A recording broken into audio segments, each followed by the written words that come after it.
അപ്പൊ ഞാൻ മനസ്സിലാക്കിയ കാര്യം പറയാണ്, അങ്ങനെയുള്ള ആ വഖഫ് സ്വത്ത് ഇപ്പം ആ വഖഫ് ആർക്കാണോ അർപ്പിച്ചിരിക്കുന്നത് അവർ പറയുന്നു ഇത് വഖഫല്ല എന്ന്. എന്തൊരു തോന്നിയാസാണിത്.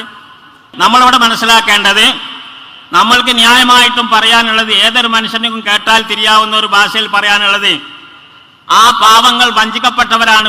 പലരും അവിടെ വഞ്ചിക്കപ്പെട്ടവരാ. പൈസ കൊടുത്ത് വാങ്ങിയവരുണ്ട്, അല്ലാത്തവരൊക്കെ ഉണ്ട് ആ കൂട്ടത്തിൽ. അപ്പൊ അതുകൊണ്ട് അവരെ റോട്ടിലേക്ക് ഇറക്കി വയ്യാധാരമാക്കരുത്, അവരെ രക്ഷിക്കണം. അവരെ രക്ഷിക്കണം എന്ന് പറഞ്ഞാൽ ആരാന്റെ കൊടുത്ത് രക്ഷിക്കാനല്ല, വഖഫിന്റെ കൊടുത്ത് രക്ഷിക്കാൻ പറ്റില്ല. വഖഫ് അത് ലാ യുബാഉ വലാ യൂറസു വലാ യുഹബു എന്നാണ്. അതാർക്കും കൊടുക്കാനും പാടില്ല, അനന്തരെടുക്കാനും പാടില്ല, വിൽക്കാനും പാടില്ല. വഖഫ് ഖിയാമം നാൾ വരെ അവിടെ നിൽക്കണം. വഖഫ് സ്വത്ത് ഖിയാമം നാൾ വരെ നിൽക്കണം. അത് മാറ്റാൻ പറ്റില്ല, വിൽക്കാൻ പറ്റില്ല, കൊടുക്കാൻ പറ്റില്ല. കഷ്ടപ്പെട്ടോലാന്ന് വിചാരിച്ച് അവർക്ക് വിതരണം ചെയ്യാൻ പറ്റില്ല. വഖഫായിട്ട് ഫറൂഖ് കോളേജിന്റെ തന്നെയായിട്ട് നിലനിർത്തുക. ഫറൂഖ് കോളേജിന് വേണ്ടെങ്കിൽ പിന്നെ എന്താ വെച്ചാൽ വേറെ ആലോചിച്ച് ചെയ്യണം, തിരിച്ചു പിടിക്കണം. ആ കാര്യത്തിൽ സംശയമില്ല.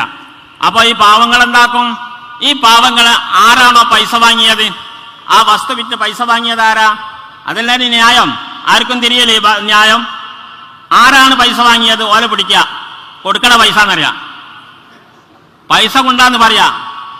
എന്നിട്ട് അവർക്ക് ആവശ്യമായ വീടും സ്ഥലവും ഉണ്ടാക്കി കൊടുക്കുക. വലിയ മോശക്കാരൊന്നല്ല ഫറൂഖ് കോളേജ് കമ്മിറ്റിക്കാര്. അതൊക്കെ പരിഹരിക്കാൻ പറ്റുന്ന വലിയ വലിയ പണക്കാർ തന്നെയാണ് അതിന്റെ തലപ്പത്തുള്ളത്. ഓലെ പിടിച്ചിട്ട് ശരിക്ക് കൈകാര്യം ചെയ്താൽ അത് കിട്ടും. പരിഹരിക്കൽ അത് തന്നെയാണ്, ഏത് സർക്കാരും പരിഹരിക്കേണ്ട അതാണ്. അപ്പൊ സർക്കാരും നാട്ടുകാരും ഒക്കെ കൂടിയിട്ട് ഒരു പരിഹാരം, അങ്ങനെ ആ പാവപ്പെട്ടവരെ, കഷ്ടപ്പെടുന്നവരുടെ കണ്ണീരും പറഞ്ഞുകൊണ്ട് കുറച്ച് മാഫിയാസ് കൊണ്ട്, റിസോർട്ട് മാഫിയകളൊക്കെ അതിന്റെ പിന്നിൽ ഇവരെ ഇറക്കിയിട്ട് യുദ്ധം ചെയ്യുന്നുണ്ട്. അതൊക്കെ എല്ലാവർക്കും അറിയാം. പാവപ്പെട്ടവരൊന്നുമല്ല, പാവപ്പെട്ടവരുടെ പിന്നില് വലിയ വലിയ മാഫിയകളാണ്.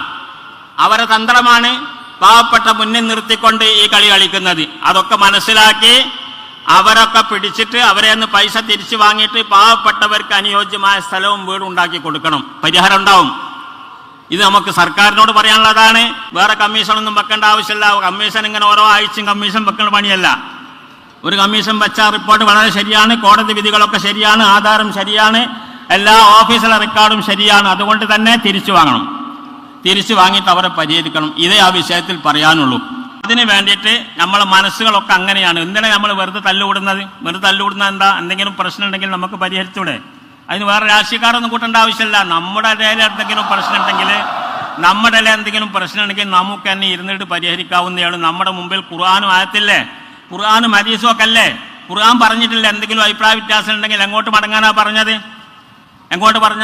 അള്ളാഹുലേക്കും റസൂലിലേക്കും മടങ്ങാനാ പറഞ്ഞത്. ഇൻ തനാസഅതും ഫീ അംരിൻ ഫറുദ്ദൂഹു ഇലല്ലാഹ്. എന്തെങ്കിലും അഭിപ്രായ വ്യത്യാസം ഉണ്ടെങ്കിൽ അള്ളാഹുലേക്കും റസൂലിലേക്കും മടങ്ങാന്ന് പറഞ്ഞാൽ ഖുർആനിലേക്കും ഹദീസിലേക്കും മടങ്ങാന്ന് അർത്ഥം. ഖുർആനും ഹദീസുള്ള നമ്മളെന്തിനാ വേറെ രാഷ്ട്രീയക്കാരെ പിന്നാലെ പോണത്? അതിന്റെ ആവശ്യമില്ലല്ലോ. ഇൻഷാ അല്ലാഹ് അല്ലാഹു തആല നമുക്ക് ആ നല്ല ബുദ്ധി എല്ലാവർക്കും തരട്ടെ. അങ്ങനെ ആ നല്ല നിലക്ക് തന്നെ ഇസ്ലാമിന്റെ ഇസ്സത്ത് കാത്തു സൂക്ഷിച്ച് പ്രവർത്തിക്കാൻ അർഹമുർ-റഹീമായ തമ്പുരാൻ നമുക്കൊക്കെ അതിന് ഉദക്കം തരുമാറാവട്ടെ എന്ന് പ്രാർത്ഥിക്കുകയാണ്. ഞാൻ കൂടുതലൊന്നും പറയും, നിങ്ങൾ പ്രസംഗം കേട്ട് മടുത്തിരിക്കുന്നവരാണെന്ന് എനിക്കറിയാം. വഖഫിന്റെ ബില്ലിനെ സംബന്ധിച്ചിടത്തോളം അടിമുടി വഖഫിനെ നശിപ്പിക്കാവുന്ന കാര്യങ്ങളാണ് ഇതിലുള്ളത്. നമുക്ക് വായിച്ചാൽ അത് മനസ്സിലാക്കാൻ സാധിക്കും. എന്ന് പറഞ്ഞാൽ വഖഫ് ഇവിടെ വേണ്ട, എല്ലാ വഖഫുകളും പിടിച്ചെടുത്തുകൊണ്ട് സർക്കാരിൻ്റെ അധീനത്തിലാക്കാൻ കഴിയുന്ന ഒരു സംവിധാനം, ഇതാണ് അവർ ഉദ്ദേശിക്കുന്നത്. നമ്മുടെ രാജ്യത്താണെങ്കിലോ മുനമ്പം വഖഫ്, അത് വലിയ വഖഫാണ്. ഫറൂഖ് കോളേജ് എന്ന് പറഞ്ഞാൽ അക്കാലത്ത് 1948 സ്ഥാപിച്ചത്. 1948 മുസ്ലിങ്ങൾ പിന്നോക്കമാണ്, വിദ്യാഭ്യാസ മേഖലയിൽ പിന്നോക്കമാണ് എന്നതുകൊണ്ട് തന്നെ എല്ലാവരും കൂടെ ഒത്തൊരുമിച്ചുകൊണ്ട് അങ്ങനെ ഒരു സംരംഭം തുടങ്ങിയപ്പോഴേ രാജ്യത്തിന്റെ എല്ലാ ഭാഗത്തു നിന്നും ആളുകൾ വഖഫ് ചെയ്യാൻ തുടങ്ങി. ആ നിൽക്കുന്ന ഫറൂഖ് കോളേജ് നിൽക്കുന്ന സ്ഥലം തന്നെ ഒരു കുടുംബം വഖഫാക്കി 28 ഏക്കറയാണ്. 28 ഏക്കർ അവർ വഖഫാക്കിയതാണ്. അവിടെയാണ് അതുള്ളത്. പിന്നീട് ചുറ്റുഭാഗത്ത് പല സ്ഥലങ്ങളും വഖഫാക്കിയിട്ടുണ്ട്. അതിലേറ്റവും പ്രധാനപ്പെട്ട വഖഫാണ് മുനമ്പം വഖഫ്. 404 ഏക്കറയും ചില്ലറയും. 404 ഏക്കറ എന്ന് പറഞ്ഞാൽ ചില്ലറ സംഗതിയല്ലല്ലോ. അത് വഖഫാണ്. അതിന്റെ വഖഫ് ആധാരത്തിൽ വഖഫ് എന്ന് 2 വട്ടം പറഞ്ഞിട്ടുണ്ട്. നമ്മൾ കിതാബിൽ പറഞ്ഞ വഖഫ്തു എന്ന് പറഞ്ഞാൽ വഖഫായി. ആ വഖഫ്തു എന്ന് പറയൽ മാത്രമല്ല, എഴുതിയിട്ടുണ്ട് ഇത് വഖഫാണ്, വഖഫ് ആധാരം എന്ന് എഴുതിയിട്ടുണ്ട്. ഞാനതെൻ്റെ കയ്യിലുണ്ട്. അത് രണ്ടാമത് പറഞ്ഞു എന്റെയും കുടുംബത്തിന്റെയും പരലോക മോശത്തിന് വേണ്ടി വഖഫാക്കുന്നു എന്ന് പറഞ്ഞിരിക്കുന്നു ആധാരത്തിൽ. അങ്ങനെ 2 വട്ടം പറഞ്ഞു. അങ്ങനത്തെ വഖഫാദാർ അതിനുണ്ട്. പിന്നെ അത് ദുർബലപ്പെടാൻ അവരെ ന്യായം പറയുന്നത് വഖഫിനെ സംബന്ധിച്ചിടത്തോളം ഇത് വഖഫാണ് എന്ന് പറയുന്ന ആൾക്ക് വാക്കിഫിന് നിശ്ചയങ്ങളൊക്കെ നിശ്ചയിക്കാം. വാക്കിഫിന്റെ നിശ്ചയമാണ് അതിൽ പരിഗണിക്കേണ്ടത്. അത് അതുപോലെയാണ് നടത്തേണ്ടത്. എന്തിനാണോ അദ്ദേഹം വഖഫാക്കിയത്, എന്തിലൊക്കെ അത് ചെലവഴിക്കാം, ആരൊക്കെയാണ് നോക്കി നടത്തേണ്ടത് തുടങ്ങിയ നിബന്ധനകളൊക്കെ വാക്കിഫിന് വെക്കാം. വഖഫ് ചെയ്ത ആൾക്ക് നിശ്ചയിക്കാം. അതാണ് നിയമം. ആ അടിസ്ഥാനത്തിൽ അതിലൊരു വാചകമുണ്ട് അവസാനത്തിൽ. ഇത് കോളേജിന് വേണ്ടിയിട്ടാണല്ലോ. ഭൗതികമായ കോളേജ് സർക്കാർ തലത്തിൽ കൺട്രോളുള്ള കോളേജായിരിക്കും. മാനേജ്മെന്റിലാണെങ്കിലും സർക്കാർ കൺട്രോളിലായിരിക്കും അതുണ്ടാവുക. ശമ്പളം കൊടുക്കുന്നതൊക്കെ സർക്കാരാണ്. അതുകൊണ്ട് തന്നെ ഈ കോളേജ് ഗവൺമെന്റ് ഏറ്റെടുക്കുകയോ അല്ലെങ്കിൽ കമ്മിറ്റി കാലാഹരണപ്പെടുകയോ കമ്മിറ്റിയിൽ എന്തെങ്കിലും അങ്ങോട്ടൊക്കെ അടിപിടിയൊക്കെ ഉണ്ടാവാലോ, അങ്ങനെ ദുർബലമായി പോവുകയോ ചെയ്താൽ പിന്നെ നോക്കി നടത്താൻ ആള് വേണ്ടേ? ഈ സ്വത്ത് നോക്കി നടത്താൻ കമ്മിറ്റിക്ക് കൊടുത്താൽ കമ്മിറ്റിയാണ് നോക്കി നടത്തേണ്ടത്. നമുക്കൊക്കെ മലയാളമൊക്കെ മനസ്സിലാകുന്നില്ലേ നമുക്ക് പറയുന്നത്? ആർക്കത് മനസ്സിലാവാത്തത്? വഖഫാക്കുന്നത് ഒരു കമ്മിറ്റിക്ക്, ആ പള്ളി കമ്മിറ്റി കൊടുത്താൽ പള്ളി കമ്മിറ്റിയാണ് അത് നോക്കി നടത്തുന്നത്, വേറെ പ്രത്യേകം നിശ്ചയിച്ചിട്ടില്ലെങ്കിൽ. പള്ളി കമ്മിറ്റിക്ക് ദൗർബല്യം വന്നുകയോ അത് ഇല്ലാതാവുകയോ ചെയ്താൽ വഖഫ് ചെയ്ത കുടുംബത്തിലെ മൂത്തവർക്ക് അത് കൈകാര്യം ചെയ്യാം. അവർക്ക് തന്നെ തിരിച്ചു കിട്ടണമെന്ന് പറഞ്ഞാൽ വഖഫ് ദുർബലപ്പെടുത്തണം എന്നല്ല. അതിന്റെ നോട്ടം നാദിർ മുതവല്ലി എന്ന് പറയുന്ന സ്ഥാനം പദവി ആർക്കാണ്? എൻ്റെ കുടുംബത്തിലേക്ക് തന്നെ തിരിച്ചു തരണമെന്നാണ് അതിന്റെ വാചനം. അതെല്ലാവർക്കും തിരിയുന്ന ഒരു സംഗതിയാണ്.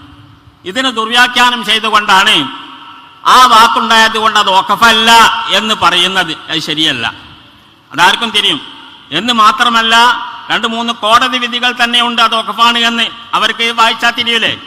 അവർക്ക് വായിച്ചാൽ തിരിയുന്നതാണല്ലോ, എല്ലാവർക്കും വായിച്ചാൽ തിരിയുന്ന സംഗതിയാണ്. അതുകൊണ്ട് തന്നെ അങ്ങനെ വിധിച്ചിട്ടുണ്ട്, ഒരുപാട് വിധികളുണ്ട്. അതോടുകൂടെ തന്നെ കഴിഞ്ഞ സർക്കാർ കാലത്ത് അച്യുതാനന്ദൻ സർക്കാർ കാലത്ത് നിസാർ കമ്മീഷൻ എന്ന് പറഞ്ഞ ഒരു കമ്മീഷനെ വെച്ചിരുന്നു ഈ വിഷയത്തിൽ.